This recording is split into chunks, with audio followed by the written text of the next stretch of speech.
For those that don't know, my name is Sharome. I am the baby mother of Tam. Yes. Which we co-parent Christian. And this is my story. Well, truthfully, the only reason that I thought that I started coming to this church was because of Pam and my son Christian ties.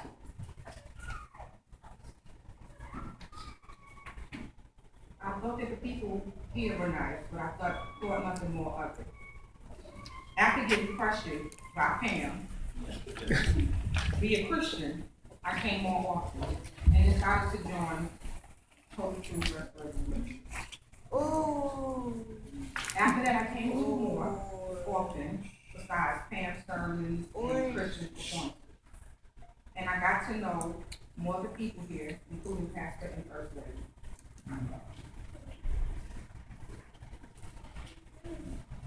Even though I started coming, I didn't want to come too much because I didn't want people to know the real me or to even judge me for what I look like, including my lifestyle and my tattoos. I've always known that I was different, and I've always stood out wherever I went. But I made sure that every time I stepped into this church, that I would be dressed like everybody else, so no one would know where I came from and what I was going through. One day after service, I was heading to my car, and Pastor beat me outside and started talking to me as if he knew me personally, and that kind of bothered me because I couldn't figure out how the heck he saw through me. Through my glasses, my hats, my makeup. This I was scared of. So I called Pam and said, why didn't you tell me that your pastor be running up on folks? Well, she didn't laugh. I stayed away from church because of this a little while longer. Things started coming again. But the next time he saw me, he caught me again by the bathroom. I'm saying to myself, how does he get around so fast? He must have a side door. Because I purposely try to leave early or leave before other folks. But in that conversation, he told me that I was hurting. He told me that I was hurting. I laughed it off, but cried all the way home. My son Christian in the backseat that saw us talking said, Mommy, why are you crying? Pastor talks a lot to everybody. Just do what I do, go to church and go to sleep.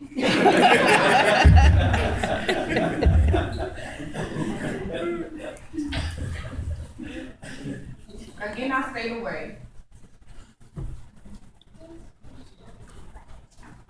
because I didn't want anyone to know underneath these clothes in this space I was being tormented. Pastor left me alone for just a little while. So I thought. The next time he spoke words to me, he called me a preacher. This I was shocked about. So I called my G-baby, which is my grandmother, and told her what the pastor had said to me. She had told me that I had been really preaching all my life, to family, to friends, and even to co-workers and to my children. It was almost like a preparation. And I told her that there was no way that I could ever do this preaching thing. Look at me, I'm not qualified. I'm a single parent with 3 kids. I have more tattoos than skin. No one's gonna want to hear what I have to say. I've been through a lot of hurt and pain and suffering in my life. But she told me those were the reasons why that I was being chosen. And I was always the one that was never scared of anybody. And went when folks told me that I couldn't go just to prove them wrong. I told her, I hope that pastor had a backup choice, but I don't know if this was gonna work. Again, I still ran. After that, I was invited by First Lady and Pam to a women's conference here at the church. I sat in the back again, and the apostle came up to me and started calling me preacher. I'm wondering, is she reading from the same book as him? What's going on? I didn't know these church people would love me like this. But she told me something that really stood out. She told me that God would use the way that I look to attract other people that were going through things that I was similar going through. Then Pastor piggybacked her and told me that there were a lot of young mothers and people lost or going through what I had went through.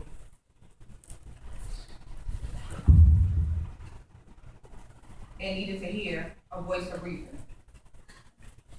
And God would use me to bring them to church.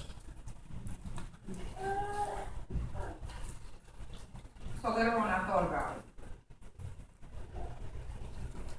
I have a lot of friends, a lot of people that follow me.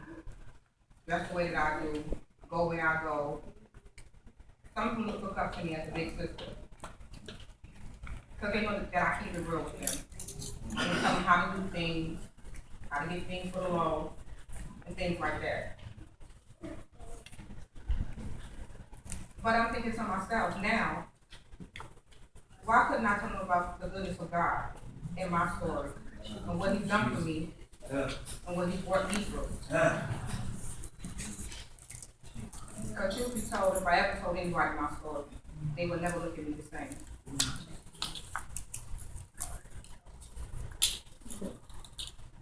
Me being tormented lately, I see now it's for a reason. I noticed that things that made me happy before, including materialistic things, didn't anymore. I can say that I'm 35 and I've driven the best cars that are out there. I have nothing but designer clothes and jewelry and expensive hair. But I'm still not happy. I party everywhere that you could possibly think of. But none of those things made me happy. Last week I lined up all my shoes in my hallway.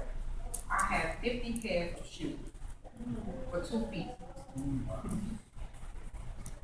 And I thought about that. The money that I spent on those shoes, I could have used to buy a small car or maybe pay off someone's bills that needed my help. I saw that those useless materialistic things is what kept my attention.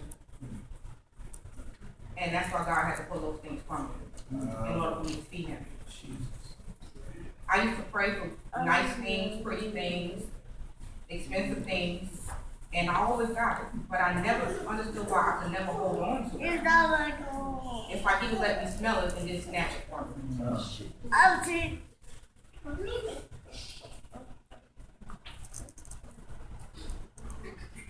As some of you know, if you see me in church, I'm on the back row. Normally with the hat on.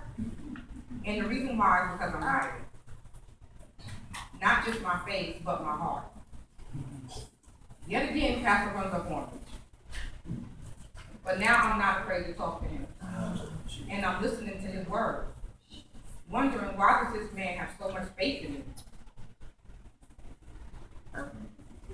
That's what made me start to have faith in myself. I stopped going out. I gave away some clothes, not my shoes. And decided to see what God really had in store for me. I now know that I was going out because I was unhappy and looking for something anywhere for happiness. I started praying more, calling Pam more, asking about scriptures, and started reading the Bible. 2 weeks ago, I decided to come to the altar for prayer, and I ended up accepting the calling for preaching. Jesus.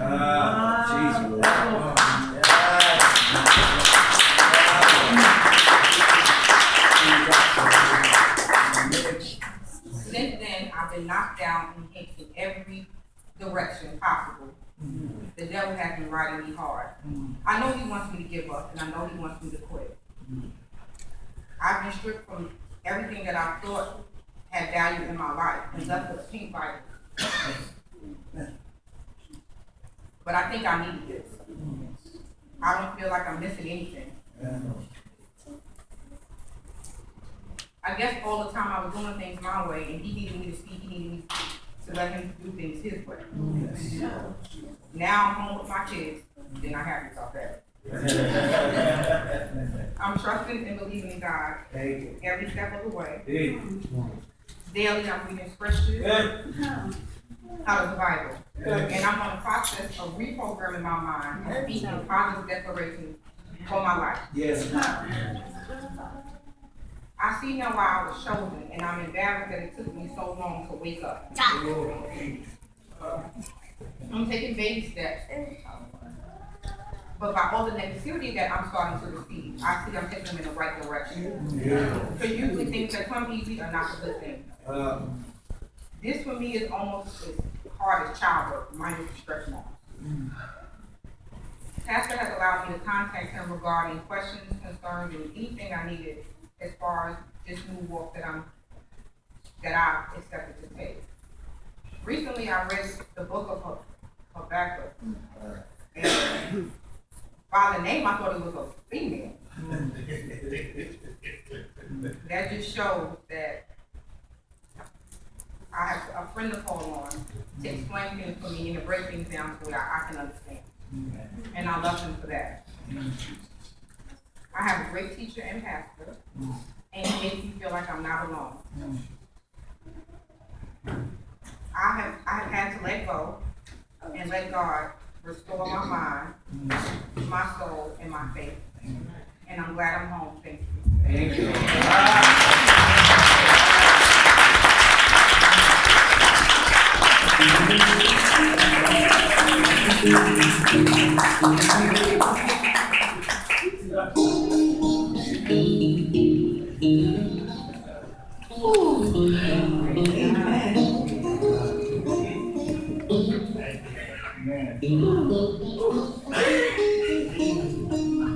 All the time, Uncle Pastor. It's all good. It's all right. Hey. Been praying for a while. Yeah. All right. God is a keeper.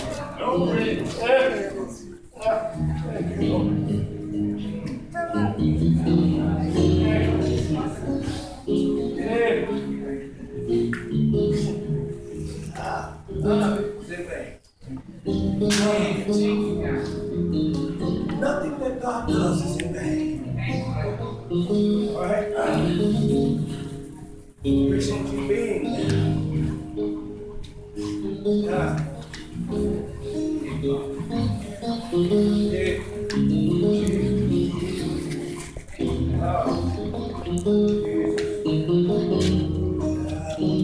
I just have to share this.